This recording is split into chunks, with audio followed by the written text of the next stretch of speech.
Si vous voulez comprendre qui jan moun ka soti nan anyen pour vin yon nan moun ki pi pè sou la terre, ou doit connaître histoire El Mencho.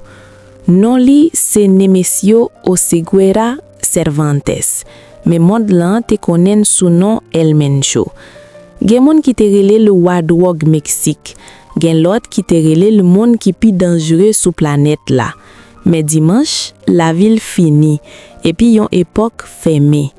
Ça, c'est histoire yon garçon qui sorti nan misère et puis qui rive nan pouvoir avant le perdi tout bagay. Yon ti moun pauvre qui grandi nan violence. El Mencho te fait nan yon ti zone rurale qui rele Aguililla nan pays Mexique. C'était une zone qui pat gen en pile travail, pat gen en pile opportunité. En pile famille te vive nan misère. Li te grandi nan yon famille qui pat riche. Depuis li te ti moun, li te obligé travail. Li te wè ki jan la vie di. Li te wè ki jan moun ap lite pour manger. Li te wè violence tout. Nan an pile zone Mexique, cartel drogue te déjà existé. Jen yo te grandi apwe zam, apwe trafic drogue, apwe moun ki riche vite, et an pile ladan yo te vle myen bagay la. El Mencho te yon ladan yo. La ville nan États-Unis. Li te jeune, El Mencho ale États-Unis pour le chercher on la vie miyo. Li te travail nan jardin, ti travail difficile, mais la vie a pas facile. Pita, la police américaine arrêtel pour trafic drogue. Li passe quelque temps en prison. Après ça, yo déportel tourner Mexique. C'était un point important dans la ville parce qu'il est retourné, li entré dans monde criminel là pour tout bon. Li te police avant le vin criminel. Ça en pile moun pa connaît. El Mencho te travaille comme police dans Mexique. Li te kon pote uniforme, li te kon pote zam, li te kon faire respecter la loi. Mais un jour, li change bon.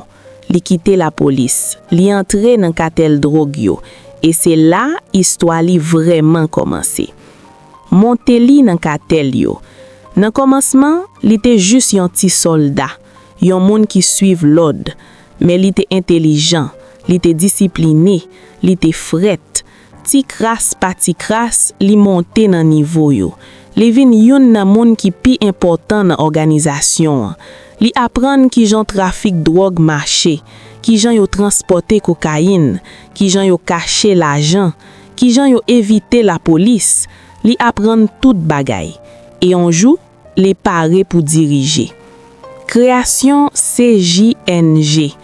Dans l'année 2010, El Mencho créé propre cartel li.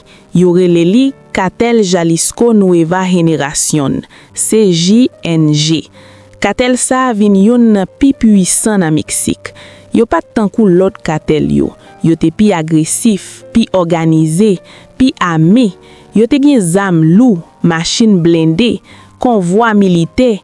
Gen moun ki te di c'était tankou yon armé. Et non El Mencho vin tourner yon non tout moun paye. La police pat ka plani. Gouvernement Mexique ak États-Unis cherche El Mencho pendant plusieurs années. Yo mette millions $, prime sous tête li. Yo fait opération militaire.